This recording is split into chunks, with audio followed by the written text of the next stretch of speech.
เอากราบทายสบายดีพ่อแม่พี่น้องเบิร์ดสิกูสู่คนเนาะมื้อนี้หลังจากเฮาเก็บเกี่ยวเขาวหน้าแล้งแล้วเฮาก็ได้มาเข้าสู่หน้าเวียกหน้างานเฮาต่อเนาะพี่น้องมาปลูกมันอีกเนาะตอนเกี่ยวเขาวบ่พ่อเองก็บ่ได้ถ่ายพี่น้องเนาะบ่ได้ถ่ายคลิปให้พ่อแม่พี่น้องเบิ่งเนาะหลังจากเฮาเก็บเกี่ยวเขาวแล้วเฮาก็มาลงหน้า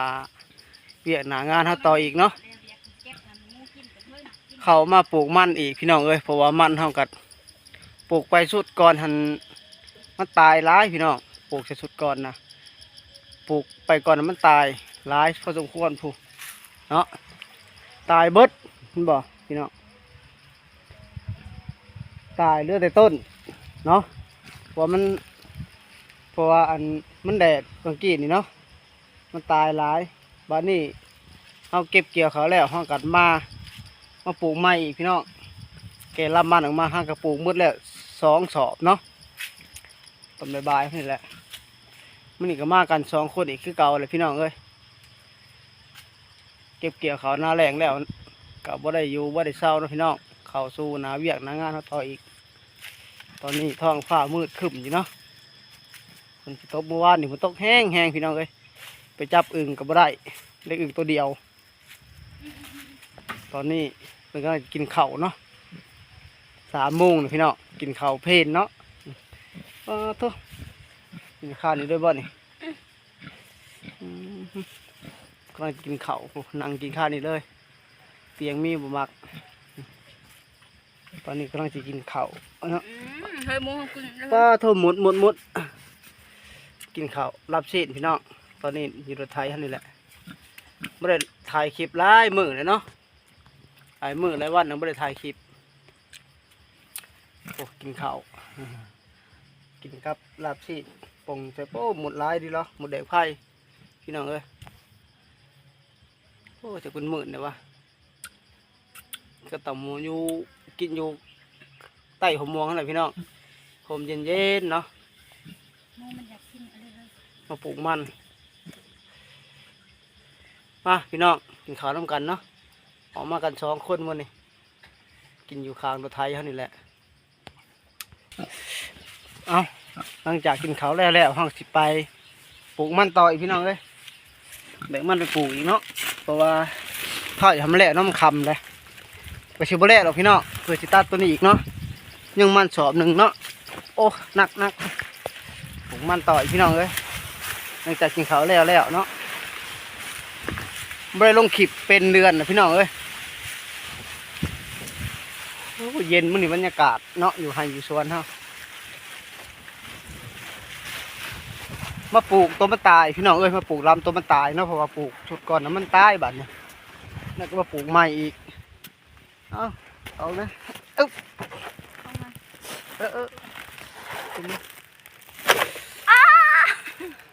มาปลูกใหม่อีก2 คนเพราะมันตายพี่น้องปลูกนั่นเถื่อใบอันกระปงขึ้นมาใบปงขึ้นมาแล้วฝนตกมาใส่บานปัดตายเนาะคิดว่ามันจะคืนคิดว่ามันจะเคี้ยวเพราะตายซ้ำเนาะฝนตกใส่เลยนี่ตอนนี้ตามใส่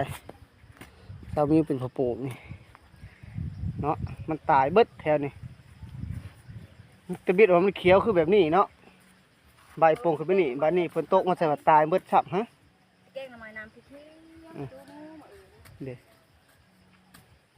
อยู่แถวต้นม่วงก็ได้พี่น้องม่วงทำสิกินม่วงก็ได้สิดาอยู่พี่น้องเอาไปปลูกก่อนเนาะไปปลูกก่อนพ้นบัดนี้หลังจากฝนตกมาใส่ฝนตกมาใส่ผัดตายเบิดไปบัดนี้บ่พ้นเองก็สิไปหาปลูกมันเนาะพี่น้องปลูกมันก่อนบัดนี้อันนี้จะมีพวกเราปลูกเนาะนี่มันตายบุตรีแถวนี้น้องเอ้ย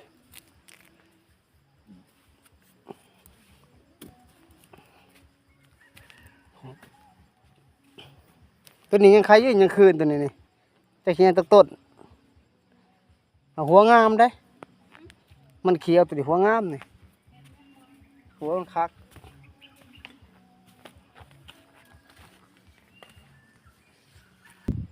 ม มานี่บ่าวพรเองก็สิไปปลูกมันกันเนาะพี่น้องเนาะพอคำเนี่ยเนาะพี่น้องเรื่องของข่อยเฮียใช่ว่าทงหนึ่งวะไปพี่น้องพอเองมาปลูกมันก่อนมันทำแล้วล้ำใส่ตัวเก่ามันนี่เนาะ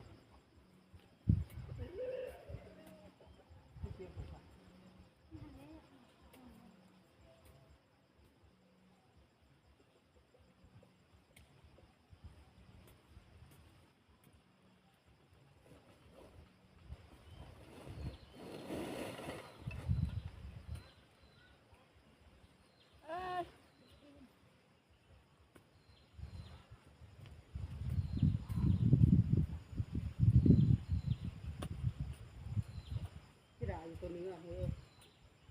แท้เลยที่ด่าอยู่นี่นี่คือกู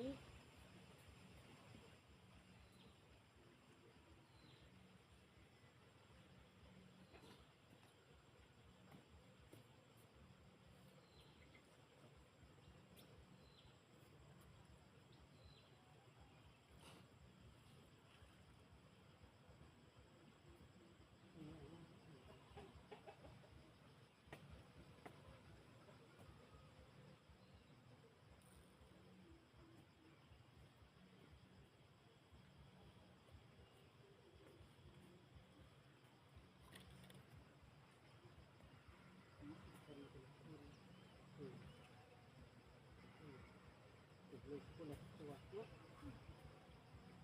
ตัดมันตื่น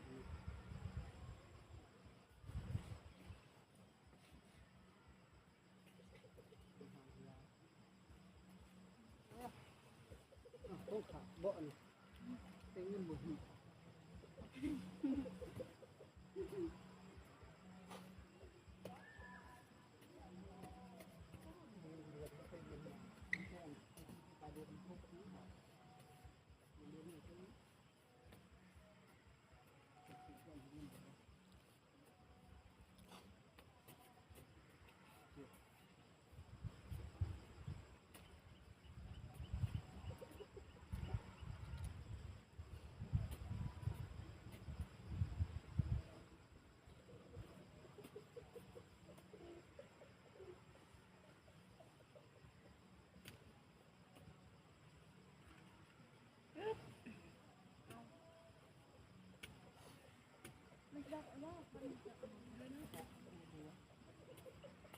พูดนาเขาหลายดีคืน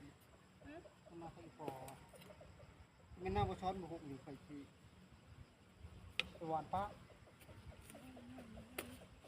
ก็เห็นได้ปีเลยเขาคือมีของครอบครัวเขาบุเห็นคนของกันเนาะที่แม่เขาเห็นเด็กบุเห็นเห็นเอาเนาะเราตามเขาเห็นเขาไม่ได้ปะไว้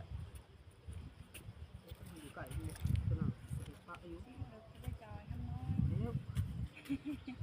ทำđược cho nên được đến này ôi thì là dễ là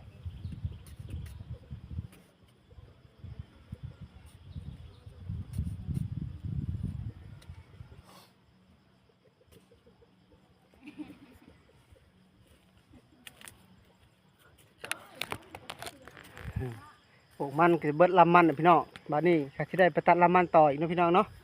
เพราะว่ามัน3 สอบหนึ่งเอามา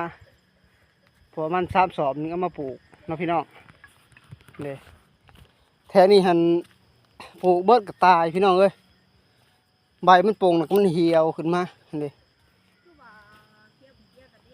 ตำบินเขียวบัดนี้เพราะว่าฝนตกมาใส่บัดแห้งตายชับผูกแถวผูกเห็นบ่พี่น้องอยู่ให้อยู่สวนนี่ก็ม่วนนะพี่น้องเอ้ยเพราะว่ามันก็บ่ไกลจากบ้านปานใดอนาคตต่อไปก็จะได้ปลูกเรือนแถวนี้หลายๆพุ่นโอ้ทีนี้ก็จิบกับอยู่ในนี่กำลังหนึ่งพี่น้องก็จะสิมาปลูกเรือนบัดนี้อยู่ก็มีแล้วเรือนแทนลงไปก็3-4 หลังเนาะอนาคตต่อไปก็ทั่วอะไรเป็นเรือนเบิดนะเป็นบ้านเบิดแถวนี่แต่ว่ามันก็อยู่ไกลทางเติบโยแต่มันก็ม่วนพี่น้องอยู่แถวให้แถวสวนนี่เนาะไปพี่น้องเดี๋ยวพ่อก็สิได้ไปตัดลำมันก่อนเนาะวัดลำมันกับ ยังบ่หลายปานใด